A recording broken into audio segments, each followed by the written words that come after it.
Bueno, apartado 4, la memoria inmunológica. En realidad lo voy a rebautizar el título. El apartado habla de la memoria inmunológica, pero seguramente lo encontraremos como respuesta inmunitaria primaria y secundaria. Bueno, vamos a buscar un huequecito.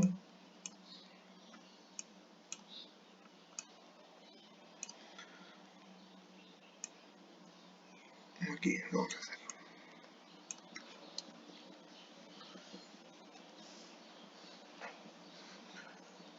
4. Memoria inmunológica.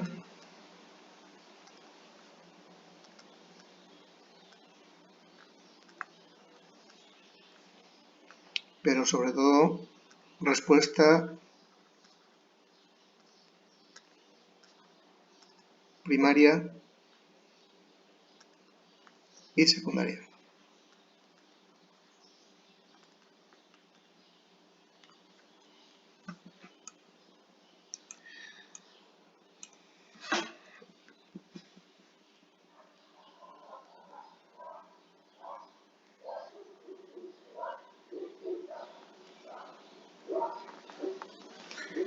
Bueno, cuando una persona entra en contacto con un patógeno, pues ¿qué pasa? Normalmente se pone mala y al cabo de un tiempo genera anticuerpos y células específicas.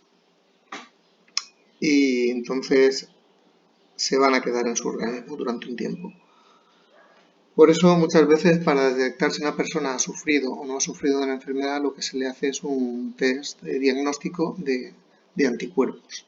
Si tienes anticuerpos, quiere decir que ya te has infectado anteriormente y has luchado contra esa enfermedad y estás vivo. Estos son los test de los que se habla tanto en la tele. Bueno, uno de los tipos de test que se pide que se hagan, test de identificación de anticuerpos. Bueno, vamos a ver qué ocurre en la sangre, qué se podría observar en la sangre cuando se entra en contacto con un patógeno.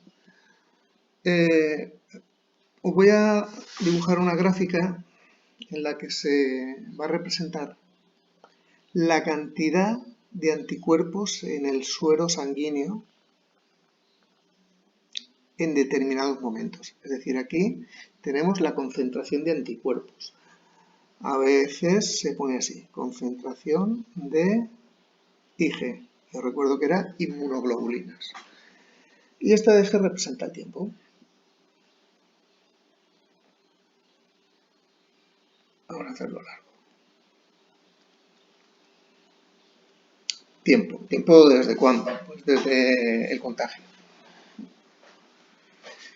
Inicialmente, una persona no tiene anticuerpos frente a un patógeno. Estamos hablando de un patógeno concreto. Bueno, pues supongamos que el primer día del ensayo, es decir, en tiempo cero, le introducimos el patógeno. Y dice, ¿y eso qué es que he dibujado? Eso es una jeringuilla. Es decir, le pinchamos la enfermedad. Introducimos el patógeno y vemos qué pasa.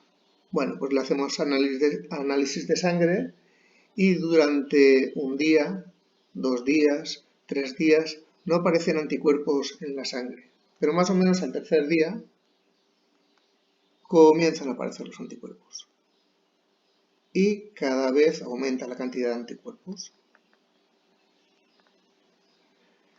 Una semana y más o menos a la segunda semana comienza a bajar la cantidad de anticuerpos y no desaparece.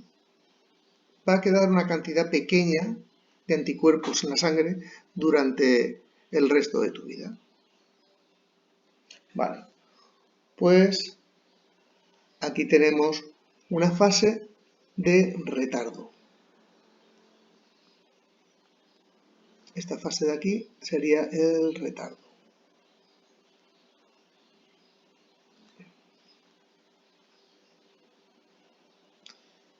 ¿Qué está pasando en ese tiempo? Bueno, pues ahí ha entrado el patógeno, lo que ocurre es que comienza a multiplicarse, entrará en contacto con el sistema inmunitario, las células presentadoras de antígenos lo presentarán a los linfocitos T, seleccionarán el clon de células competentes y estas comenzarán a proliferar y producir anticuerpos. Y eso sería este aumento. Pues inicialmente, sobre todo, encontraríamos en la sangre anticuerpos de tipo M, inmunoglobulinas M, es decir, aquellas que estaban formadas por 5 subunidades, así que parecen un copito de nieve raro. Y también va a haber inmunoglobulinas G, las normales. Estas sobre todo son las que vamos a encontrar en esta fase, inmunoglobulinas G. Cuando se supera la enfermedad, cae la producción de anticuerpos, pero se queda una cantidad durante el resto de nuestra vida. Estos son los anticuerpos que están produciendo las células de memoria, que hemos dicho que tienen una vida larga. Viven mucho y además antes de morir se reproducen, con lo cual van a durar mucho tiempo. Bueno, pues aquí esto nos indica que existe una memoria inmunológica.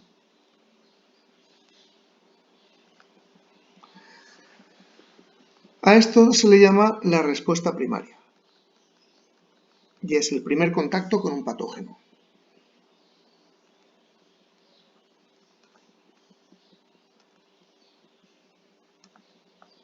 Bueno, pues ¿qué pasa si este individuo tiene un segundo contacto con el patógeno, con el mismo patógeno? Vamos a poner aquí una segunda infección. Le vamos a pinchar de nuevo. Como no se queja, vamos a experimentar con él. Aquí. Bueno, pues en el segundo contacto lo que va a ocurrir es que no se va a dar el retardo. Inmediatamente, al poquito, supongo que cuestión de horas, comienza a aumentar la cantidad de anticuerpos y se produce una cantidad mucho mayor y lo que va a ocurrir es que hay una lucha contra el patógeno mucho más rápida, más efectiva, antes de que se reproduzca y entonces lo que ocurre es que no se desarrolla la enfermedad. Es decir, el cuerpo lo tenía fichado, lo ha reconocido y enseguida ha respondido. Por eso, cuando tenemos un segundo contacto, esta sería la respuesta secundaria,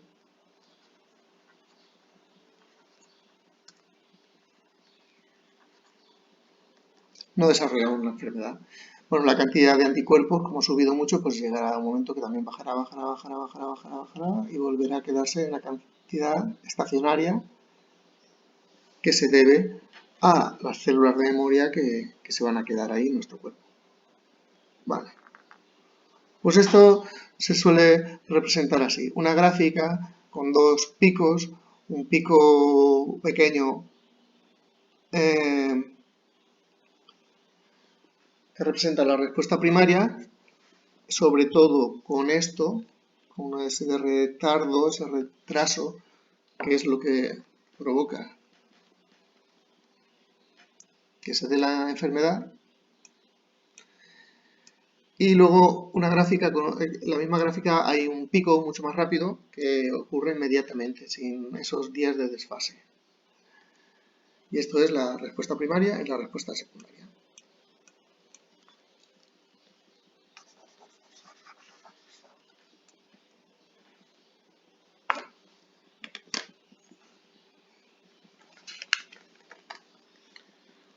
Bueno, vamos a continuar.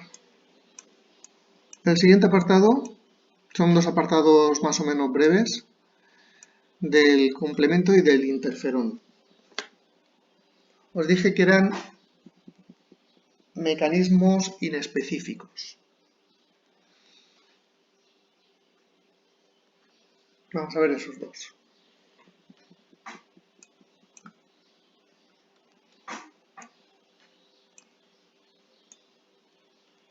Me vengo aquí.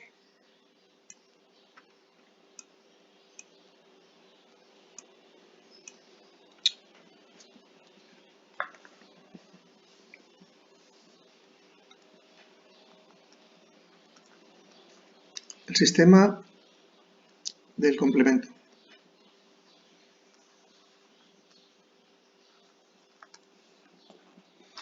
Bueno, pues está formado por un conjunto de proteínas plasmáticas. Vuestro libro habla de una treintena de proteínas plasmáticas. Podemos decir, está formado por una treintena de proteínas plasmáticas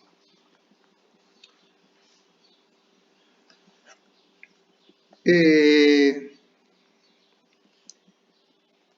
son capaces de provocar la lisis de microorganismos.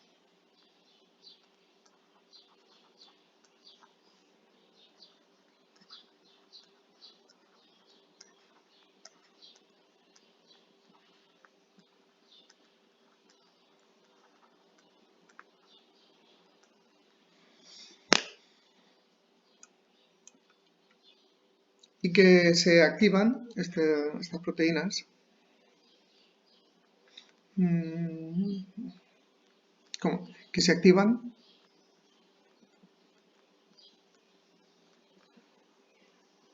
cuando se unen a un complejo antígeno-anticuerpo.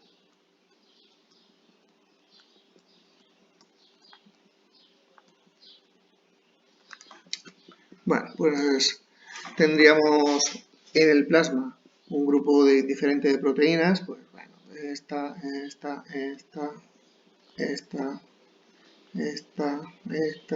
bueno, proteínas variadas. Vamos a poner alguna más.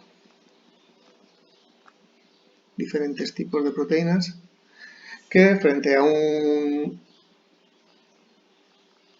Aquí. ¡Oh!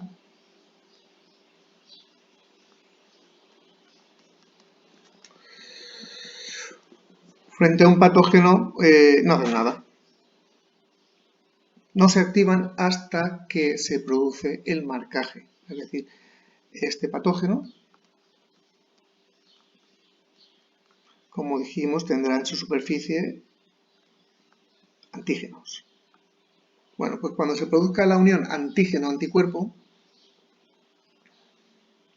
pues cuando aquí este patógeno esté marcado, recubierto con los anticuerpos,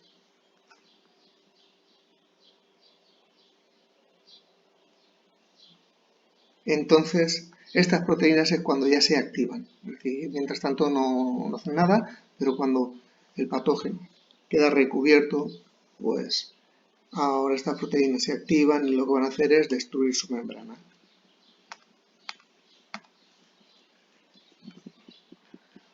Digamos que son como unos soldaditos que no hacen nada hasta que no les dicen qué es lo que hay que hacer. Cuando ya está marcada, actuar sobre esa. Por eso se decía que era inespecífica, porque les da igual si es esa bacteria o es esta otra.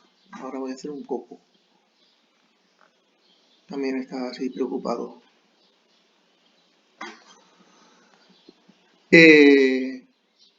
Les da igual, lo único que tiene que estar marcado.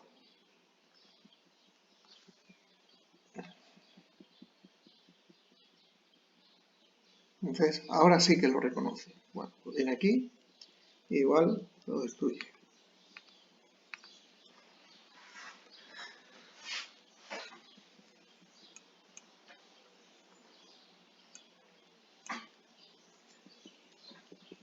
Bueno, pues el siguiente mecanismo es el sistema del interferón.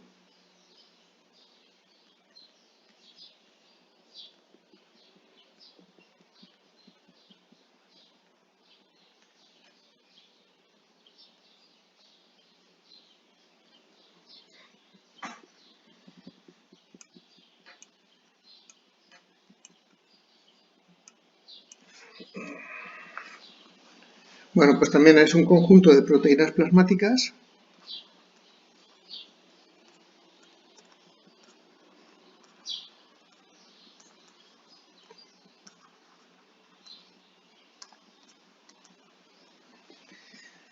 segregadas por células que están siendo atacadas por virus.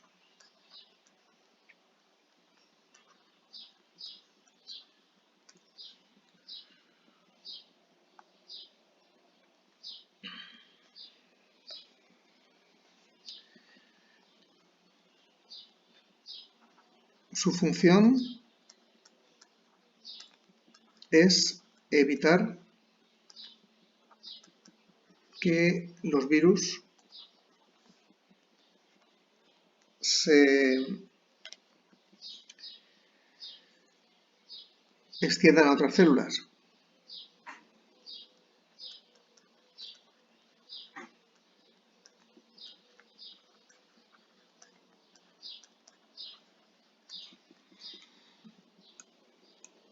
Supongamos un tejido. Aquí tenemos un conjunto de células.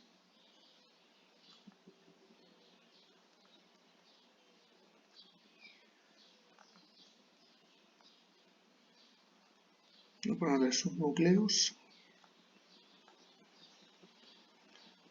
Y esta célula, esta de aquí, se va a infectar por un virus. Ya sabéis, el virus comenzará ahí a hacer de las suyas. Pues esta célula, de alguna forma, se da cuenta de lo que está pasando y va a comenzar a segregar hacia el exterior estas proteínas del interferón que van a venir a las otras células vecinas, las células adyacentes. Y les va a avisar de lo que está ocurriendo.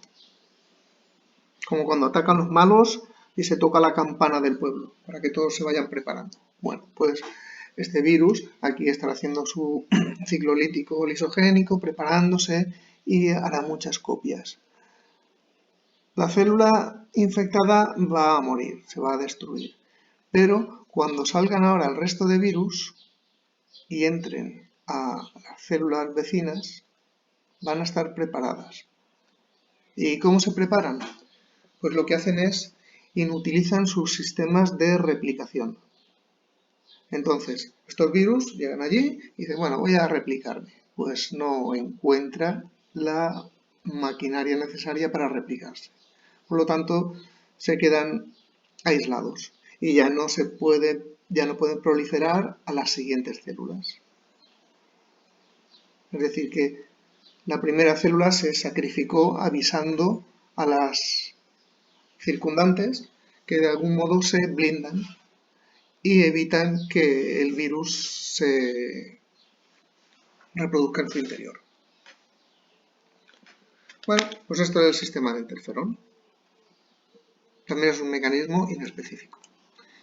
El último apartado e importante, pero muy sencillito, y además ya está todo casi explicado, es la inmunidad natural y artificial, que esto podría entrar dentro de los tipos de inmunidad. Cuando aquí dijimos tipos de inmunidad, pues ahora que ya hemos visto muchas cosas, vamos a ver la inmunidad natural, artificial, activa y pasiva. Con sus ejemplos. Tenemos la inmunidad natural,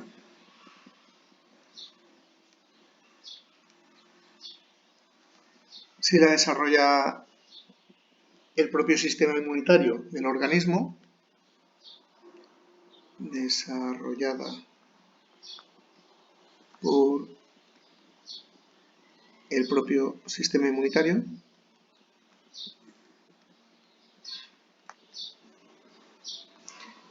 natural y la artificial, en la que intervienen técnicas ajenas al organismo.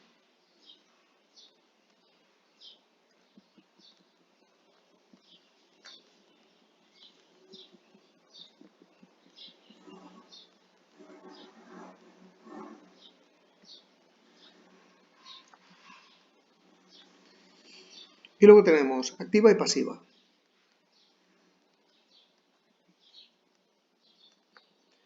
Activa si el propio organismo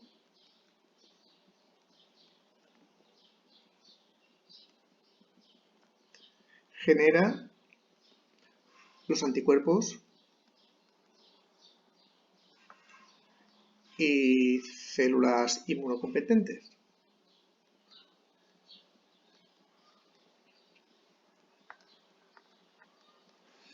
Y pasiva si los anticuerpos son proporcionados de forma externa.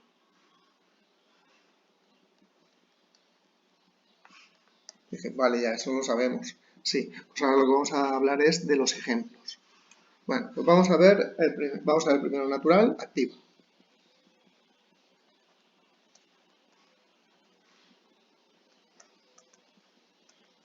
Bueno, pues esta es la forma más común, que es se desarrolla por contacto con las diferentes enfermedades. El contacto del individuo con los diferentes patógenos. El caso, bueno, es las enfermedades comunes, pero un momento de la vida en la que esto se ve de una forma muy evidente es cuando tienes un niño pequeño y lo llevas a la guardería. Pues tú llevas a un niño ahí feliz y contento y cuando vas a recogerlo está malito. Le han pegado algo. ¡Ay, mi niño, que le han pegado algo! Pues nada, se queda en casa, malito, unos días y durante ese tiempo produce anticuerpos contra esa enfermedad, ya se ha curado y ya tiene en su memoria inmunológica en su biblioteca de anticuerpos uno contra el que sabe luchar. Bueno, pues se cura, lo vuelves a llevar a la guardería y al poquito tiempo se pone mal otra vez. Y así una y otra vez y otra vez. Y así es como el niño va ampliando su conocimiento de antígenos que hay por ahí por el medio. Eso continúa durante toda la vida. Seguimos poniéndonos malos y si no nos morimos en el intento, pues hacemos nuestro sistema inmunitario más diverso. Bueno, pues tenemos también la natural pasiva.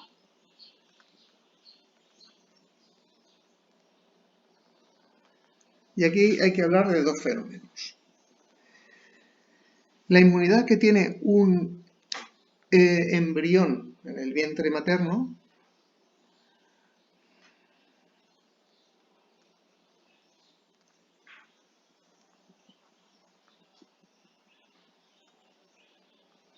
embrión barra feto en el vientre materno, que viene proporcionada por los anticuerpos, recordamos, de tipo G, capaces de atravesar la placenta.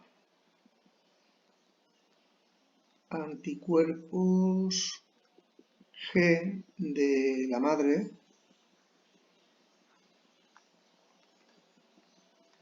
que atraviesan la placenta.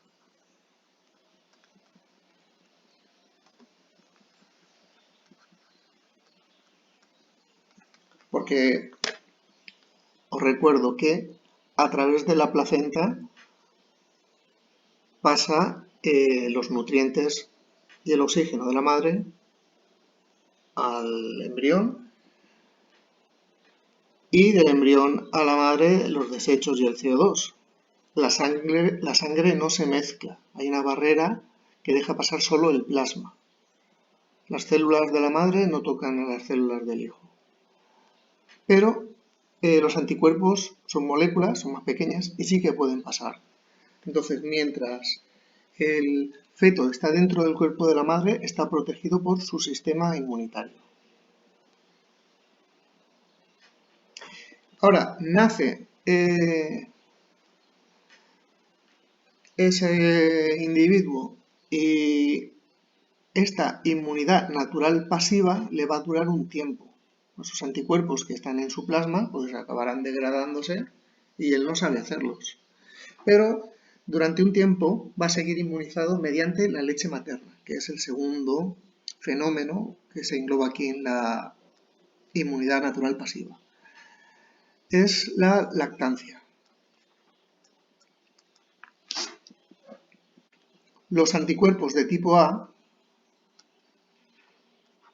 los que estaban presentes en las secreciones, pues están presentes en la leche materna.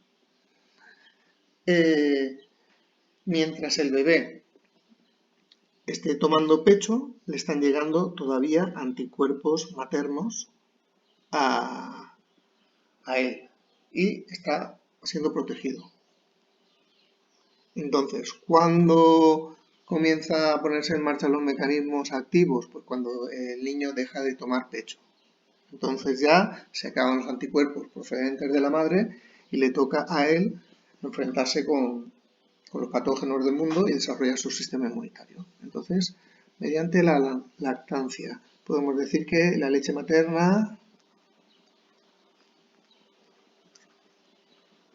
suministra anticuerpos al bebé lactante.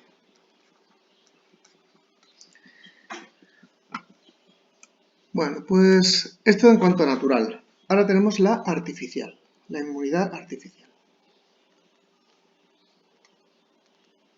Y tenemos también dos tipos, activa, que esta la proporcionan las vacunas, y la pasiva, que ahora la veremos. Bueno, pues las vacunas son anticuerpos, las vacunas son patógenos atenuados. ¿Esto qué quiere decir? Son versiones de microorganismos patógenos, pero muertos o vivos, pero que causan una baja patogenicidad. Es decir, son versiones no tan dañinas de una enfermedad. Pero al tener sus antígenos sobre la superficie, cuando entran en el organismo lo reconoce, aprende a luchar contra ellos, y si luego se entra en contacto con el patógeno más dañino, pues el cuerpo ya sabe luchar. Entonces, pues las vacunas es igual que una enfermedad, de hecho es una enfermedad provocada. El propio organismo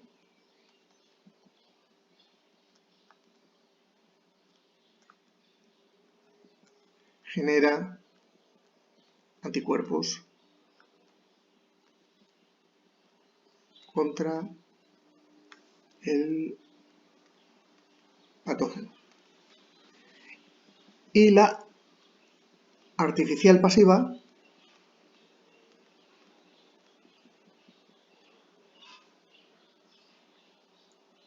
es el caso de los sueros. ¿Y los sueros qué son? Pues son preparados de anticuerpos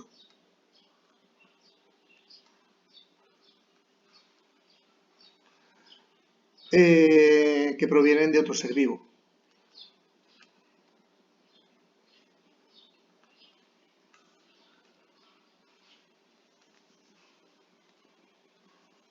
O son obtenidos mediante biotecnología.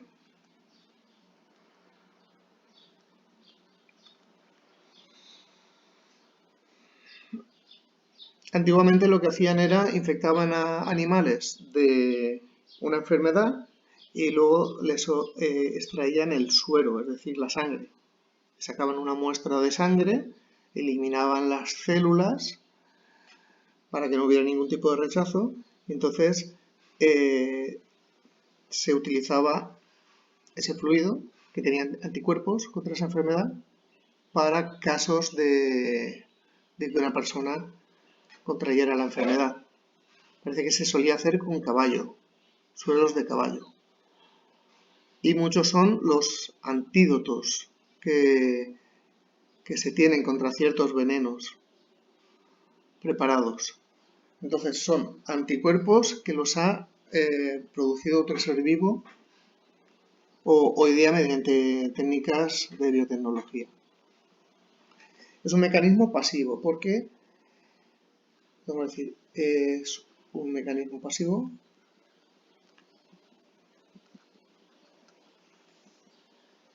ya que los anticuerpos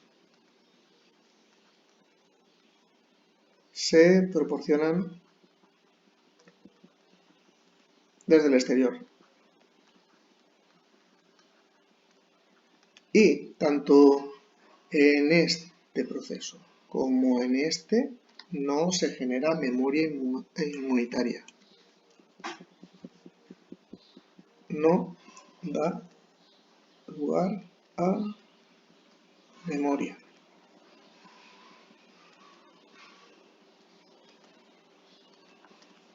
No memoria. ¿Por qué? Porque en los dos mecanismos te lo dan hecho. Si no lo haces tú, no aprendes. Pues aquí pasa eso. En los dos mecanismos activos te proporciona inmunidad. Y en los dos mecanismos pasivos son para salir del paso.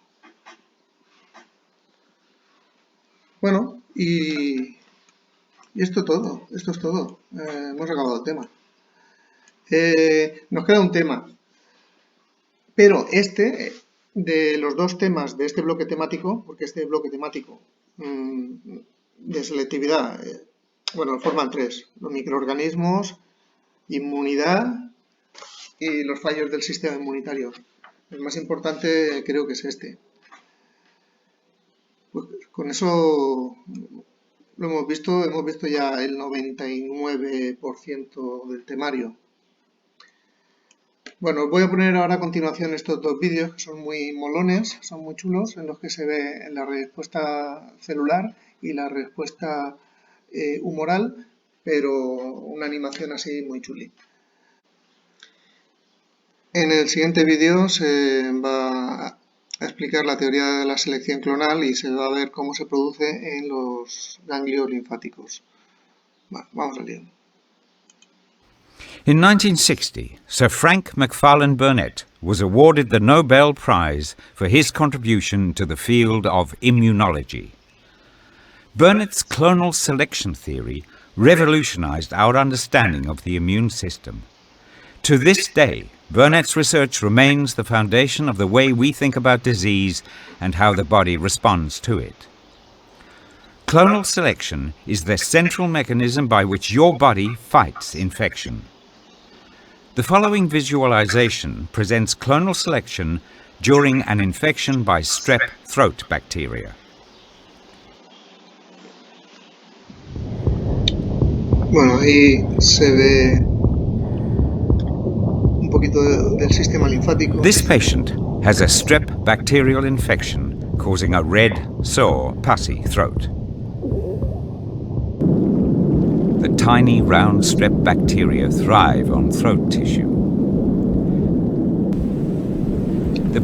Las partículas verdes que se desprenden pues son lo que va a actuar como antígeno. Serán proteínas de membrana o toxinas que se están emitiendo. Bacteria are coated with hairs called M protein. M protein is what your body recognizes to be foreign. In response, your body will launch an immune attack against it. Your lymphatic network is an important part of the immune system, detecting any infections that arise in your body. The M protein hairs drain into the lymphatic system around this patient's neck. Bueno, pues esas partículas verdes que se veían, que están produciendo las bacterias, pasarán al sistema circulatorio, llegarán al linfático y llegarán a los ganglios linfáticos, y ahí es donde se seleccionará el clon. The lymph node is crammed full of B cells. B cells are guardians of your immune system, scanning the body for foreign material. Arriving at the lymph node are M protein hairs from the bacteria. Bueno, ahí han representado la diversidad de linfocitos con diferentes colores. Bueno, pues ya veréis como el color que corresponde al antígeno es el que va a proliferar, el que tenga un verde parecido a ese. Your body contains billions of B cells. Each B cell is unique and is sensitive to only one kind of foreign infection. By chance, one B cell is sensitive to the M protein hairs from the bacteria. This is the molecular surface of that B cell, magnified 10 million times. Bueno, en esta animación no se ve la participación de los linfocitos cooperadores. Parece que puede ocurrir también sin los linfocitos cooperadores. Estas cositas son los anticuerpos de membrana, y esta superficie que parece césped es la membrana, la bicapa lipídica, y estos son proteínas de membrana. Its surface is covered with receptors that recognize M protein. The receptors grab onto the M protein hairs. This triggers an activation signal to travel into the cell.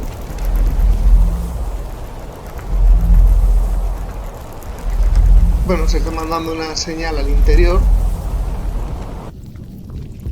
que corresponderá con que the activated B cell migrates and begins to replicate. In a few days, thousands of copies of the selected cell are made. This is the central idea in Burnett's clonal selection theory, where one cell is selected out of billions of B cells and identical clones have been created from it. Therefore, the cell is clonally selected. This creates an army of B cells that mass produce M protein antibodies and release them into the surrounding fluid. Fijaros, ahora están segregando anticuerpos, y ahora cuando los enfoquen de cerca, fijaros cómo son anticuerpos de tipo M, es decir, de esos que son pentagonales. Esa secreción mediante exocitosis. The antibodies circulate in the blood and travel into tissues. They bind to the M protein hairs on the strep bacteria. This flags them for destruction by the immune system. Vale. Y aquí está ocurriendo el recubrimiento. Other immune cells ingest the antibody-covered bacteria. They destroy the bacteria and eliminate the infection. Favorece la acción de los fagocitos.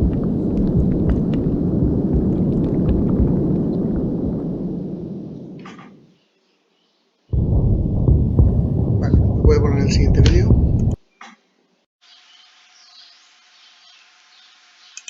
Cytotoxic T cells.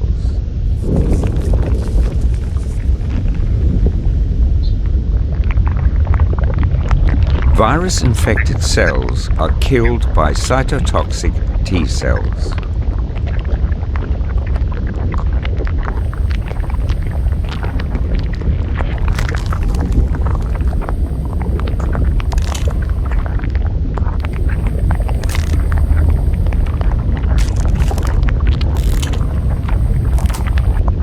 Cytotoxic T cells contain toxic granules.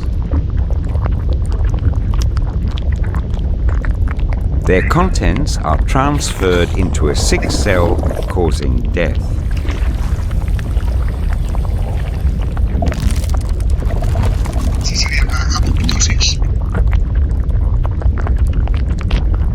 The majority of T cells circulate in the blood and lymph. Most are not cytotoxic and are considered naive. High concentrations of naive T cells can be found in lymph nodes, which are scattered throughout the body. No sé si reconocéis la zona del cuerpo, esto es el hombro y esto es la axila. Y en la axila son uno de los lugares donde tenemos ganglios linfáticos. Y ahí están almacenados los linfocitos, sean B o T.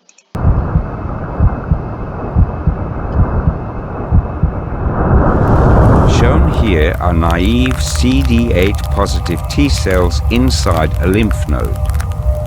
These T cells have the potential to become cytotoxic when activated.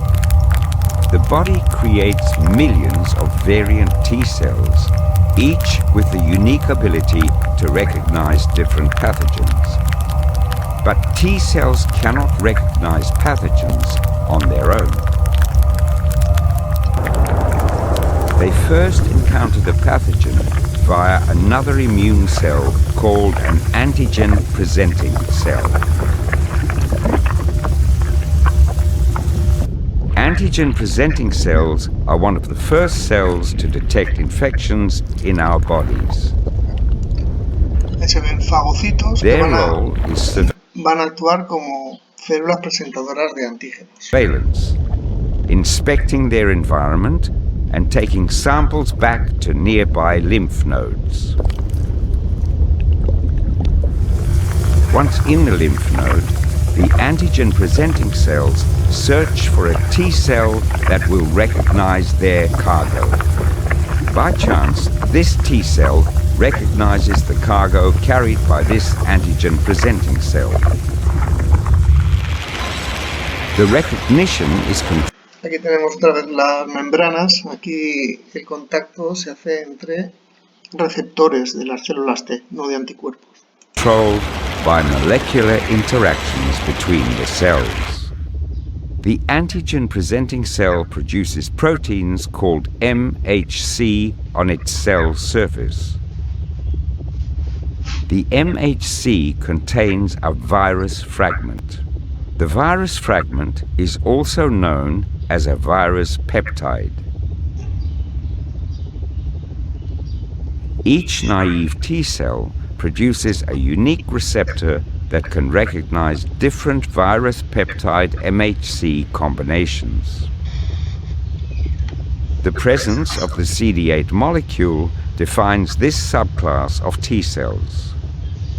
The receptors on this particular T cell bind to the virus peptide MHC complex.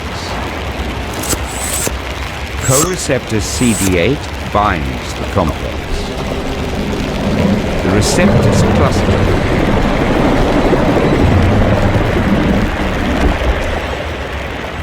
Eventually leading to T cell activation.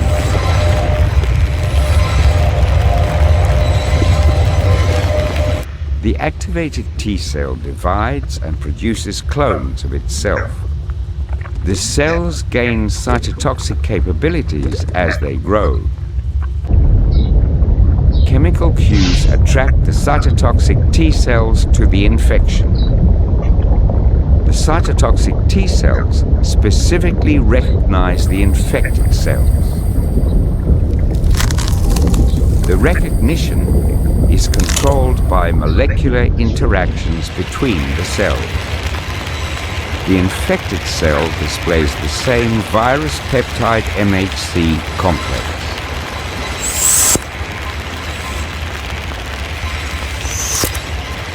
T-cell receptor binding and clustering trigger the killing process.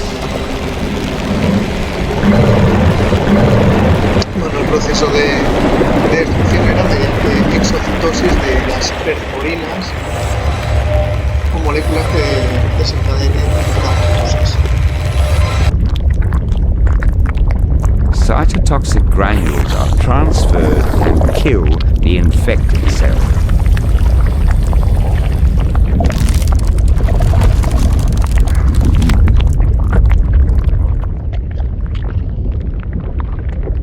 Only infected cells display the virus fragment on their cell surface, ensuring that only infected cells are killed.